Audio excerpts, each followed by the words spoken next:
Let's talk about the Middle East. What is going on? Well, I would say no one really knows exactly what is going on. Here's a poll that was put out today. What do you believe will happen with the Israeli-Iranian tension? Here's the votes. 23% said Iran will strike Israel massively like they promised. 41% said Iran will strike, but it will be small and symbolic to save face. 9% said Iran will strike Israel via its proxies, and that will be the end of it. 18% said Israel will preemptively strike Iran. I joined that group. 9% said nothing will happen, just more saber rattling. Here's why I voted with the other folks that said Israel will preemptively strike Iran. The U.S. has a history of causing events to happen to instigate getting involved with a war. We see what's happening with the markets around the world.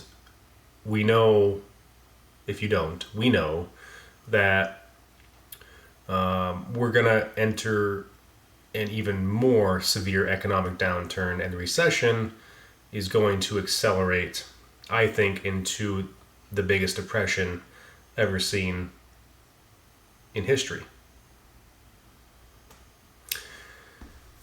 How do you distract the population from that?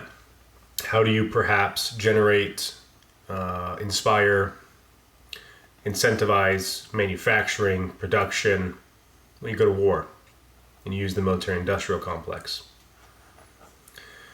That's why I think Israel will preemptively strike Iran, just like the boats in the Gulf of Tonkin, just like the sinking of the Lusitania. I think these events were provocative in nature and not coincidental. The U.S., they've seen maps of it online, have a history of launching coups around the world, of replacing governments. I believe I saw a map with a list that was in the 50s to 60s range of number of coups that the U.S. has been involved with. We also have known for nearly, or perhaps over 2 decades now, that the U.S. has longed for a much wider war in the Middle East.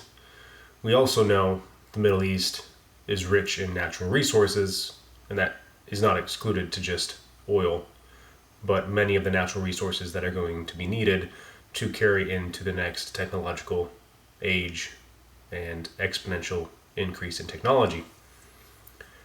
There is a lot of incentive for a war in the Middle East, and if you show me the incentive, I will show you the outcome.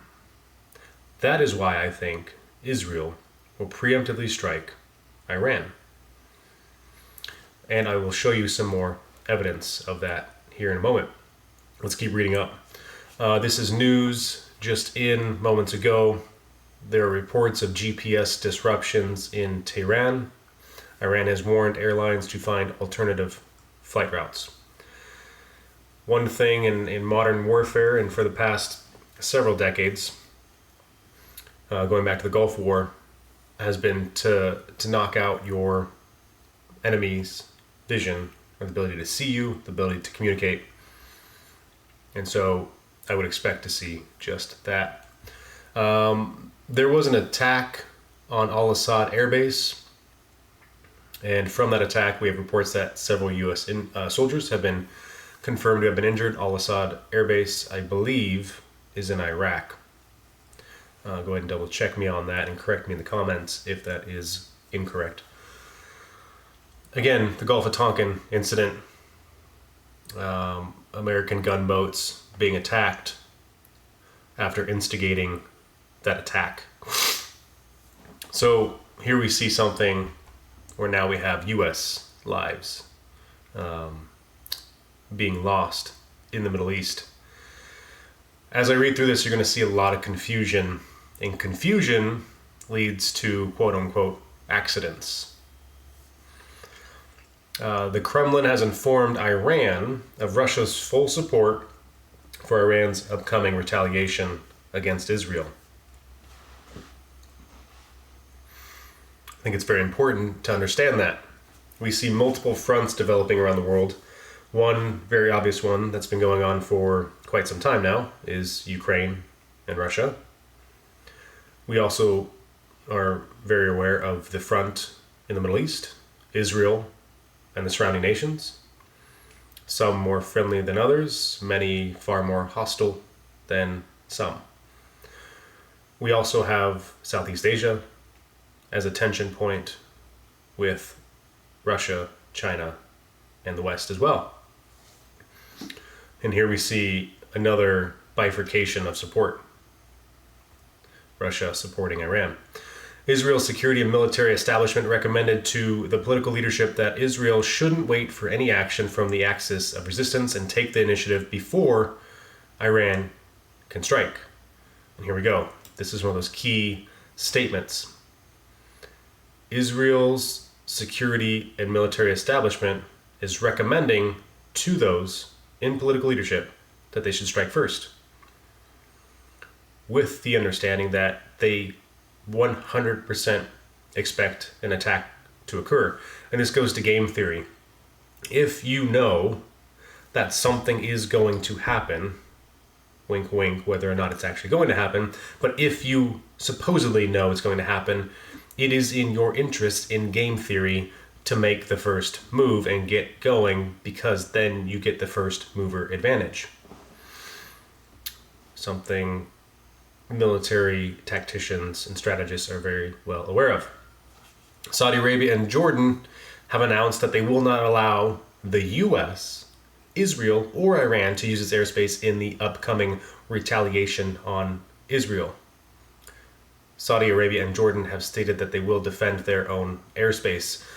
This is a pivot from historical norms. Historically, we have seen the US very much has been allowed to navigate around the world in many regards as it sees fit through strategic partnerships, whether that be militaristically or economically. And here we see a historical large partner in the middle, significant partner in the Middle East, Saudi Arabia, saying not this time. Again, we know the US has wanted a much larger scale war in the Middle East. Are they perhaps gearing up to take this fight much further abroad? U.S. State Department, the United States made clear to Iran that it will defend the state of Israel if it attacks. Now, does that include through proxies? Does that include its support of Hezbollah, of Hamas, of other groups, of Lebanon? American intelligence sent a warning to its Israeli counterparts that an attack on Israel would happen today or tomorrow. That was this morning. Again, everybody keeps saying attack today, attack tomorrow. I think what you're going to see is Israel attack first, based on the notion of an imminent attack coming, therefore giving it the justification to attack first. And I think you're going to see a narrative being built up from the West and from Israel of an imminent attack and trying to justify it. This is the Gulf of Tonkin all over again. If you ask me for my opinion, the most correct thing to say is that an attack will happen tonight. This is Yair Altman, right-wing military correspondent associated with Channel 14 in Israel. We have not detected any Iranian movements indicating an attack in the coming hours. This is a Pentagon spokesman tells Sky News Arabia. You see the confusion going on, but then we have Delta Airlines has suspended all flights from JFK International Airport in New York to David Ben Gurion International Airport in Tel Aviv until August 31st. That is quite a lengthy window to shut down a whole flight leg, but as well, we see the economies of the world plummeting. And so you can almost say, like, this event is being blamed as the reason why the stock market is crashing. But as I will show you in other videos when we get to the stock market, there are trends you can identify going back to the 1800s, going back to the 1929 stock market crash, going back through the 70s, through the 80s, through the 90s, the 2000s, and all of the recessions along the way.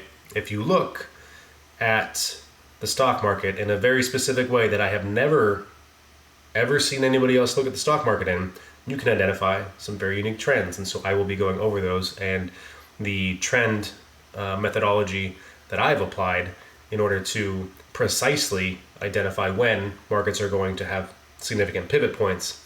I was off by 2 weeks on the 3-month U.S. Treasury bond, and I was off by 1 week on the 2-year U.S. Treasury bond, both of which are very important data points when the 2s and 10s are inverted, as they were when the front end of the yield curve is higher than the long end of the yield curve. That is an inversion, and it's very important then to pay attention to those, the near-term and the long-term yields as an indicator of risk in the system. And I will go over that. That is for another video. Too lengthy here. Sergei Shoigu, head of Russia's Security Council, arrives in Baku, Azerbaijan, after completing his visit to Iran. So he went to Iran, met with them. Very brief, actually. So that, to me, insinuates that they have had extensive communication in the past about a potential plan together. So that's an indication there. Israeli Broadcasting Corporation, there is hesitation on launching a preemptive attack on Lebanon. Again, more confusion, more conflicting statements. Israeli channels report that Israel will launch a preemptive attack against Lebanon if they are 100% sure of an imminent Iranian attack. Confusion. Big oopsies happen when there is confusion. The U.S. is finding it difficult to determine when the Iranian response will come and what form it will take. That is from, I guess, CNN. German government is preparing to evacuate German nationals out of Lebanon out of concern over escalating conflict between Iran and Israel, Spiegel magazine says. So we see more and more countries evacuating their personnel almost as a narrative buildup for an extreme risk consideration, to something to note. This was at 10:48 a.m. this morning. Multiple UAV infiltration warnings over northern Israel. Another OSINT marker, intel marker, 13 U.S. Air Force KC-135R Stratotankers are currently stationed at Al Udeid Air Base in Qatar to refuel fighter jets midair. 2 more are en route over Iraq, bringing the total to 15 Stratotankers at the base. I have a very intimate involvement with the new tanker program, which I will not get into now, but at some time in the future, I'm sure I will, based on what has been happening to past Boeing employees, and I need to be careful with what I share. Sergei Shoigu departed from Iran back to Moscow, but he didn't. He made a pit stop, actually. Iraqi OSINT channels report of a large contingent of American fighter jets leaving Qatar for Iraqi airspace. Don't have an update on that yet. Breaking information. I guess we will see what comes of that in the future. U.S. President Biden and Vice President Harris are currently in the Situation Room receiving updates regarding the situation in the Middle East. This is actually brings me to another point of an important consideration with all this going on. If a massive war does break out, it potentially sets up the opportunity for rare powers to be capitalized on due to the escalating situation globally, perhaps even a suspension of elections, perhaps a distraction to the world while the elections are occurring so that more pipes can burst, and things can be changed. There is a lot of potential opportunity to be capitalized on if a significant war breaks out in the Middle East, with the war going on in Ukraine and Russia, and tensions building in Southeast Asia. A lot of people's attention is being redirected to those events, in addition to events like what happened in Venezuela, what's transpiring in the UK and France, and many other locations, such as Bangladesh, we see at the top of the screen here. In Bangladesh, after the prime minister of the country fled the country and the military seized power, angry protesters in Dhaka toppled another statue of Sheikh Mujibur Rahman, sorry if I butchered that, considered by many as the father of Bangladesh's independence. So we see statues getting toppled. This has been a very, very violent situation. If you haven't been following it, I don't have a lot of information on this specific topic for this video, but it is very intense over there. I would say just as much as an impact as what's going on in Venezuela, if not greater. And I could see the UK heading down a very similar path here very quickly. Bangladesh's first leader, Sheikh Mujibur Rahman's mural was smashed and destroyed by Bangladesh anti-government protesters in Dhaka. So again, we see a country being torn down. The launcher that launched the Katyusha rocket that fell inside the Ain al-Assad base in Anbar province was attacked a short time ago. So counterattack on the launcher that apparently hit some American soldiers. Very quick, coincidental response. There was some Israeli sirens that sounded. This was at 12:19 p.m., so a couple hours ago, 2.5 hours ago. Following the sirens that sounded between 2038 and 2046 in the area of the upper and western Galilee, numerous suspicious aerial targets were identified crossing from Lebanon into Israeli territory. Smoke rises from Ain al-Assad American base after it was bombed with several missiles by the Iraqi Islamic. So this is being blamed on the Iraqi Islamic resistance. Very key who it's being blamed on. Let's see. Here's just a funny video for you. Let's go ahead and take a listen. It says, Black Monday, markets crashing, World War III on the horizon, riots, stay calm.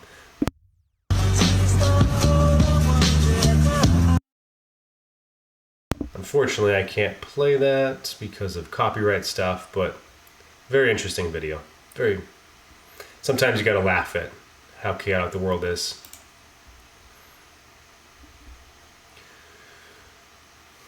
Here we go, more confusion. This is from 9:25 a.m., so we saw those reports from a couple hours later. Israel is expecting a massive missile attack from Iran, which says it will target civilians. Reports suggest it could be imminent.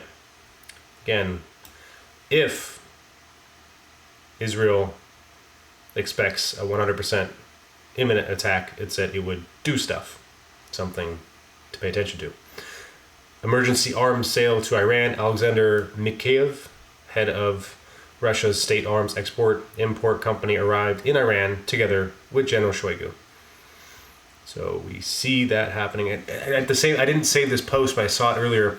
We also had an American general, I don't remember his position or specific role, also just arrived in Israel. So we see the two sides sending their key personnel to prepare for battle and make battle plans. U.S. Navy assets throughout the Middle East. So got a lot of ships positioned off the west, off the in the eastern Mediterranean, off the coast there of Israel and Lebanon. We've got a couple vessels down in the Red Sea. And we also have 5 ships steaming through the Strait of Hormuz, it looks like, towards Iran. If I was looking at this as a battle plan, right? So what's being told to us is that there is a potential imminent attack from here in Lebanon into Israel, and we have military assets poised to attack there. We have 2 ships here in the Red Sea. I'm not sure what their movement is as of right now, if they're heading north or if they're staying positioned there to intercept potential Hamas offensive attacks. Not sure on that one yet. But here, over heading towards the Strait of Hormuz, it looks like perhaps those vessels are being sent there to ensure freedom of navigation through the Strait of Hormuz as needed, but also perhaps to provide deterrence to Iran to not act. Here's something to consider, though, is that also puts those ships within striking range of Iran. And I think it would be very foolish to underestimate Iran's capabilities. And I don't think the U.S. government is. Again, Gulf of Tonkin and setting up our military to be attacked in order to provide the cause or the reason to get into a war. Something to make a mental note of is that we are putting assets very close to a country that we are threatening, and that is threatening that it will attack Israel. So all the pieces are in place right now to have a very significant world-changing war start. Let's go ahead and exit out of here.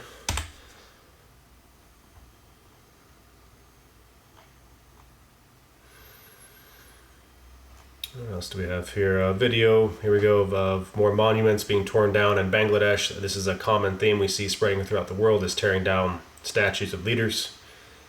I'm not saying I agree or disagree, just very interesting.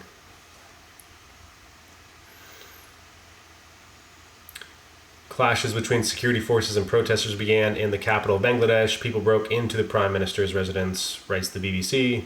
In response, the security forces opened fire on them. AFP reports 300 casualties. There's information about the resignation of the Prime Minister. We also had, in Italy, Mount Etna erupted. The ash cloud reached a height of 10 kilometers. Now, I don't know what y'all's faith is, but I am seeing some stuff that has very biblical meanings going on. A group of 70 members of the European Parliament demanded that the European Commission suspend Hungary's participation in the Schengen zone after Budapest decided to ease visa requirements for citizens of 8 countries, including the Russian Federation and Belarus, reported by the European publication Politico. So we do see fracturing happening in the EU. Member states, tensions rising between each other. This could be a time of, or this could be another event that erupts, another battlefront, if you will. Here's a funny meme I saw, just thought I'd share it with you. Someone looking at everything going on with the stock market. Some guy, father, son walks in. Are you winning, Dad? Son, pack up your stuff. I just lost the house. There's a lot of amateur investors right now who are losing a lot of money. And we are not done, folks. We are not done. The Istanbul Stock Exchange index fell 6.72 after opening. Hungary Stock Exchange falling. All over the place, stock exchanges are falling. According to intel from the United States, Iran is very likely to attack Israel within the next 48 hours. That was at 2:32 a.m. this morning. The governments of New Zealand and Australia have issued travel warnings to the UK due to protests. All right, so there we have, I haven't seen any other countries yet do something of that nature regarding the UK. Also interesting to note their relationship with the UK in those specific countries. However, no other countries outside of that specific type of relationship historically have issued travel warnings. Interesting data point to consider. And here's another note on that same context. The Australian Prime Minister Anthony Albanese, the country's terrorism threat level has been raised from possible to probable. So that is, actually I'm going to write this down now. That is another point in which I'm going to monitor is Australia and what's going on there. There could be, I'm going to try to find some open source intel on that. Let's see, Australia. And let's see, yeah, we'll go ahead and track that. See if we can find some intel on that, maybe some Telegram channels, some Instagram, or some X information. According to Albanese, the Australian Prime Minister, Australians are embracing a more diverse range of extreme ideologies. How much do you want to bet that the extreme ideologies you're referring to are exclusively the so-called, let's say, non-left? It's almost like these world leaders are once again just like the Kafkov, acting in total lockstep, reading from the same centrally prepared script. Yes, exactly, that's what I'm saying. This seems to be very orchestrated and planned out, just like something that happened in 2019, 2020. Philippines and Germany commit to reaching defense pact this year. Isn't that interesting? We have two countries who are literally, they got to be almost half a world apart on either side of the world almost from each other, hemispherically as well. And they're coming to an agreement about defense. You have to stop and ask yourself, what's the incentive for that partnership? What's that tell you about the UN and about the West's focus on Southeast Asia and China? Philippines and Vietnam to hold first ever joint Coast Guard exercise. Again, what does this tell you about Southeast Asia? Who supports the Philippines more than anyone? The US. So we're creating a vicarious relationship with Vietnam through the Philippines. Here in North Korea, North Korea's Kim oversees delivery of new tactical ballistic missile launchers. North Korean leader Kim Jong-un oversaw the delivery of 250 new tactical ballistic missile launchers from two frontier troops. So we see another tension point building up in Southeast Asia. If you had to look at the world right now, we have tension point Ukraine, tension point Israel, tension point Southeast Asia on a couple of fronts. I would say those are going to be the 3 points in the world over the next 12 months that have significant destabilization effects on the world. And I would speculate that we're going to see much of the world turn into an entirely militaristic, minded and positioned and production capacity development over the next 12 months. I think production operations will be incentivized via government funding to focus on military output. I think our food channels will start to position that way as well. I would expect, and what comes with that, right? Military recruitment, drafts, you name it. It all comes along with that. Too many fronts, not enough people, not enough military weaponry. I see this transforming the world significantly in the next 12 months. U.S. military wraps up withdrawal from Niger next week. We have a lot of stuff happening throughout middle of Africa. Sorry, I forgot the terminology for that belt there that it's referred to. But we see a lot of Western nations pulling out, leaving power vacuums, and we see significant destabilization happening there. Again, another heavily resource-rich environment like the Middle East. What if we remove ourselves and just let it all implode? Sudan's government denies famine exists in Darfur's Zamzam camp. If you're not aware, Darfur is one of the most deadly and absolutely horrific sites on the face of the planet right now, and not many people are aware. The Mexican army acknowledges some of its soldiers have been killed by cartel bomb-dropping drones.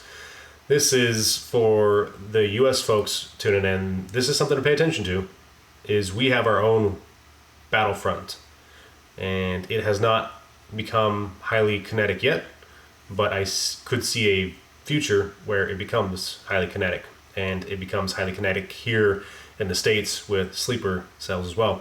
The Mexican army acknowledged for the first time Friday that some of its soldiers have been killed by bomb-dropping drones operated by drug cartels. Defense Secretary General Luis Crescencio Sandoval did not provide exact figures on the number of casualties suffered in the attacks, almost all of which occurred in the western state of Michoacan? Man, usually my Spanish is better than that, but I'm struggling.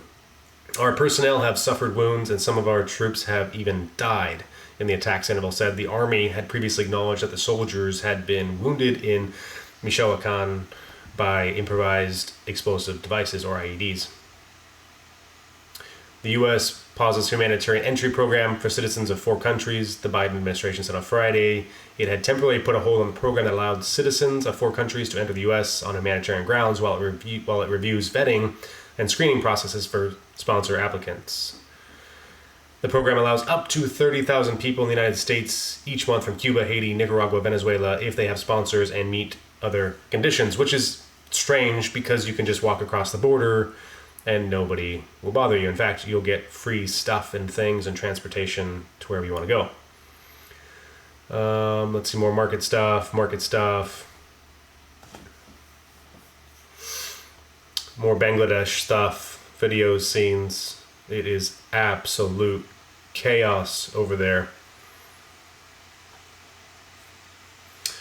Prime Minister Anthony Albanese has announced the terror threat level for Australia has been increased to probable, citing online radicalization as a reason for the rise in alert levels.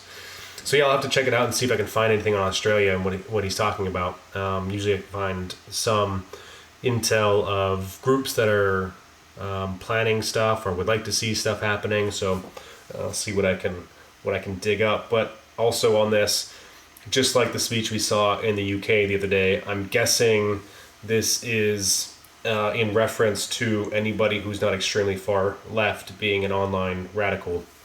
And now they're attaching terror threat levels to that. So something to note of potential future legal stuff that they're going to want to do to anybody that does not get with the program. Something to be alert of, to make a note of. And that's all I have. That butts up into the last show that I did. That's all I have for this one. I'll keep trying to get more intel out to everyone as I evolve this. I'm going to try to get it into specific categories as much as I can. Sometimes there's just so much information happening that I send it to my saved folder just so I can get everybody aware of it. And we'll talk through it in this format. And hopefully we help draw some awareness to different risks and opportunities to people tuning in.